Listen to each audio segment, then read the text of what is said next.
Bueno, ¿me escuchan bien ahí? Sí, profe. Sí, sí, se lo escucha. El trabajo práctico 7 es más o menos la aplicación de lo que estuvimos viendo el otro día, en la clase anterior, en cuanto a levantamiento con teodolito y cinta de una poligonal cerrada, por el método de los ángulos interiores, errores de cierre, lineales y angulares, y cálculo de una distancia por coordenada. El objetivo de ese práctico, este es un tema, ténganlo en cuenta porque es un tema que solemos tomar en los finales, es uno de los temas que engloba la parte de planimetría, y nosotros lo que le podemos, lo que generalmente planteamos es lo siguiente: queremos medir una distancia entre dos puntos A y B, en el medio hay un obstáculo y no podemos hacerlo por medición directa, por más que tengamos un distanciómetro, así sean 50 metros, o sean 5 kilómetros, no tenemos forma de medirlo de forma directa. Por eso la idea es hacer una poligonal, que es lo que vimos el otro día. Dijimos que hacíamos un camino de ida, un camino de vuelta. Esos caminos los elegíamos de manera tal que tengamos la menor cantidad de vértices posibles. Cuanto menos vértices tenemos, menos posibilidades de cometer errores, por ejemplo, en la medición de los ángulos. Entonces, para no hacerlo perfectamente simétrico, generamos una poligonal de ida con una estación intermedia y una poligonal de vuelta con dos estaciones intermedias, dado que los inconvenientes que podemos tener es que desde la estación intermedia tenemos que ver la anterior, o sea, desde la estación intermedia en la ida tenemos que ver A y tenemos que ver B. Desde la estación intermedia en la vuelta también tenemos que ver B y A. Pongamos con una limitación topográfica, no pudimos estacionarnos aquí para ver desde ahí los dos puntos, entonces hacemos otro quiebre más. Esto se puede deber a que estamos en una zona muy con una topografía muy variada, o tenemos aquí en esta zona un bosque que tampoco nos permite hacer las estaciones, porque dentro de un bosque no hay buena visibilidad, o sea que esquivamos los obstáculos y eso nos genera los puntos donde vamos a hacer esta estación, la cantidad de vértices. Pero siempre tenemos que tener en cuenta que tenemos que tratar de hacer la menor cantidad de vértices posible. Entonces, para medir la distancia, lo que vamos a hacer es medir el camino de ida y vuelta, darle coordenadas a todos los vértices, y una vez que tenemos coordenadas, por diferencia de coordenadas entre A y B, vamos a obtener la distancia entre esos dos puntos.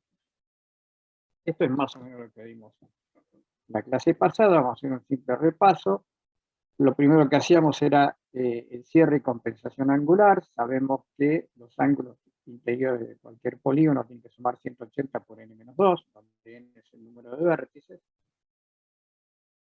Y una vez que comprobamos, que comparamos ese valor con el valor resultante de la medición en campo, de la sumatoria de los ángulos, vamos a determinar el error angular. Ese error angular es el que tenemos que ver si está en tolerancia. Para eso aplicamos una tolerancia, que en este caso es una del tipo tareas de campo en posición favorable, o sea que no, una tolerancia, digamos, para una tarea desarrollada, no con altas dificultades, sino con condiciones favorables para la medición, buena visibilidad, el terreno no demasiado escarpado o inestable, y ese valor es de 30 segundos raíz de n, donde n sigue siendo el número de vértices. Bueno, si la tolerancia es mayor que el error angular, mayor o igual, o sea que el límite es mayor o igual que el error angular, entonces se puede compensar dicho error. ¿Y por qué compensamos el error angular antes de seguir calculando? Por lo que comenté en la clase pasada.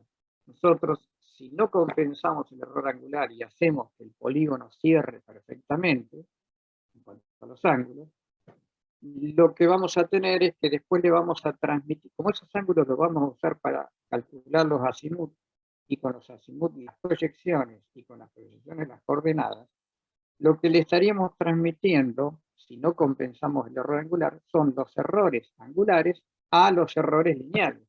Se lo estaríamos cargando. En consecuencia, la compensación que hagamos de los errores lineales no va a ser puramente errores lineales, sino que va a tener la incidencia de los errores angulares. Por eso que previamente debemos compensar los errores angulares. ¿Qué significa eso? Que vamos a obtener los nuevos ángulos compensados que van a estar corregidos de esos errores que nos generó la medición. En ese caso, lo que va a suceder es que después, cuando compensemos la sumatoria de los valores angulares compensados, nos va a tener que dar el valor de 180 por n menos 2. Ahí sí tiene que ser igual a ese valor. Después viene, una vez que compensamos los ángulos, calculamos los azimuth, con los azimuth calculamos las proyecciones sobre los dos ejes, X e Y, y vamos a ver el cierre y la compensación lineal. Para ver cuál es el error de cierre, si es necesario compensar, vamos a calcular la sumatoria de los más menos delta X, como se ve aquí, y eso nos va a dar el error en X. Supuestamente la sumatoria de los más menos delta X saliendo de A y volviendo al vértice A, o sea, describiendo un polígono cerrado, nos tiene que dar 0, porque salimos de un valor y volvemos al mismo valor de coordenadas. Lo que difiera de 0 es lo que se llama aquí el error angular, el error en los delta X. Perdón, el error lineal sobre el eje X. O sea, el error de las proyecciones sobre el eje X.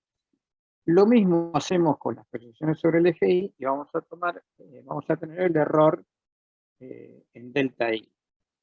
Esto significa que salimos de A y nos volvimos al punto A, sino que volvimos a un punto cercano, aproximadamente al valor A.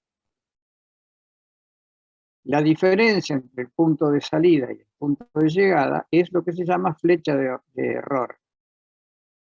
Ese error va a tener dos componentes, una componente sobre el eje X y una componente sobre el eje Y. Esas dos componentes, si aplicamos Pitágoras, nos va a dar un valor f, que es la flecha de error. Esta flecha de error es la que nosotros vamos a comparar con la tolerancia.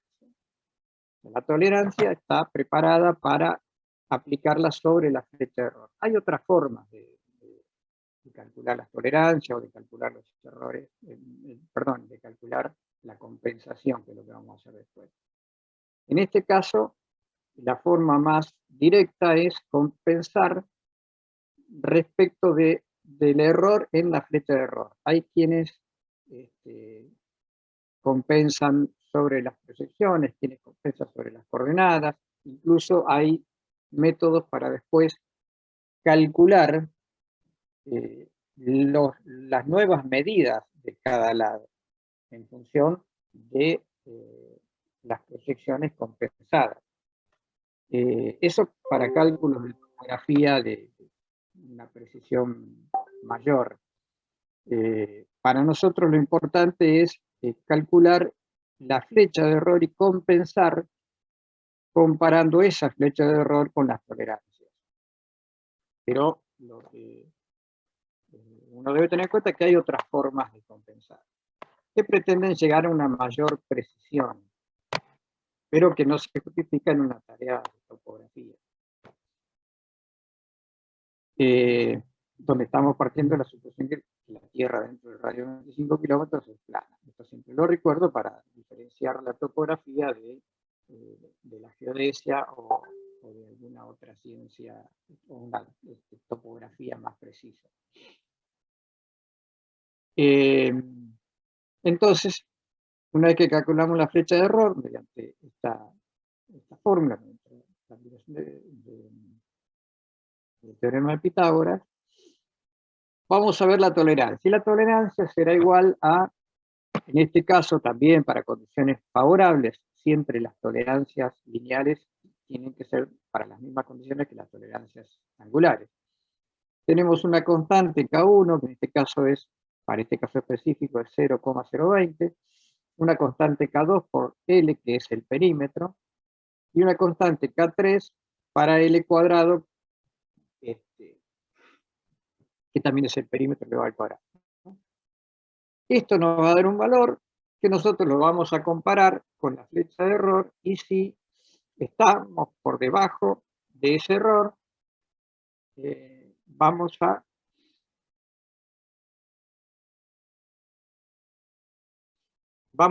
poder compensar. Si la tolerancia es mayor o igual que el error, vamos a poder compensar. En este caso, la compensación será de la siguiente forma. Ya la compensación angular dijimos que dividíamos el error total por la cantidad de vértices, le cambiábamos el signo y se lo sumábamos con ese signo a cada uno de los ángulos medidos. La compensación lineal es distinta, porque la compensación angular parte de la premisa de que, independientemente de la magnitud del ángulo, ya sea un ángulo de 15 grados, o de 30, o de 90, o de 170 grados que midamos, la posibilidad de cometer errores es la misma. O sea, no incide la magnitud del ángulo en los errores. En cambio, en la medición de distancias, hay errores que a mayor distancia o a mayor magnitud de la distancia, el error se incrementa. Entonces, la compensación es proporcional a la distancia medida. Ahora lo vamos a ver en el ejemplo, pero tengan en cuenta eso, después vamos a ver bien cómo sería la compensación lineal, para no abundar en esto que ya medio la clase pasada lo estuvimos viendo. Una vez que calculamos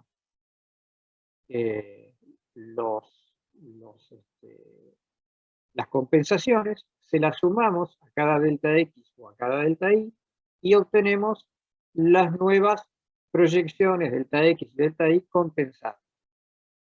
Acá tendremos que comprobar que la sumatoria de los delta X compensados y la sumatoria de los delta Y compensados sean iguales a 0. Esa es la forma de comprobar que corregimos bien.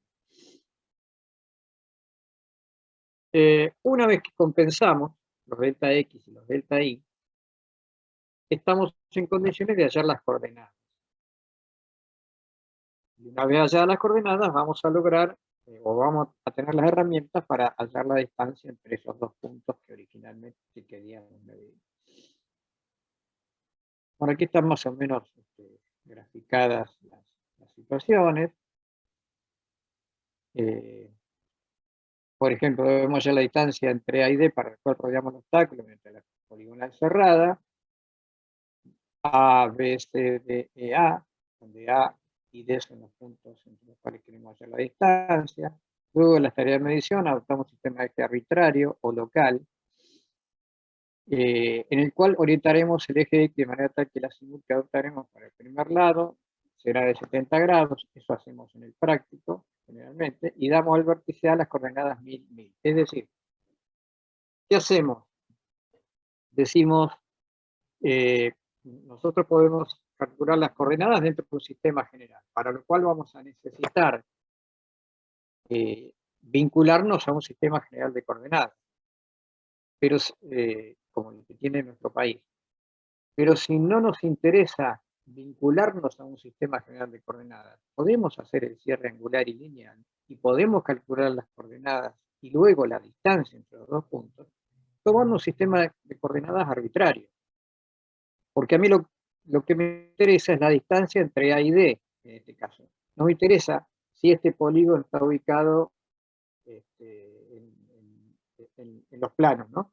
Si está ubicado en Neuquén, en Río Negro o en Chubut. Lo que me interesa es que tengo en el campo dos puntos de los cuales quiero saber la distancia que hay. Y no me interesa entonces, repito, dónde está ubicado. Por lo cual tomo un sistema local de coordenadas. Y el sistema local significa que en vez de tomar el azimut respecto a una dirección norte real, tomo un azimut cualquiera. Por ejemplo, digo 70 grados, con lo cual ya estoy diciendo que el eje X está a 70 grados respecto de la dirección del primer lado, el lado AB. ¿Y qué otra cosa digo? Bueno, las coordenadas del vértice A son 1000, 1000. Lo que estoy haciendo es darle arbitrariamente un par de coordenadas a este vértice A, le di además un azimut, y a partir de ahí todos los demás puntos van a quedar en función de las coordenadas del primer punto y del azimut del primer punto. Vamos a ver ahora una planilla con los resultados de la medición de campo y en base a esa planilla vamos a hacer la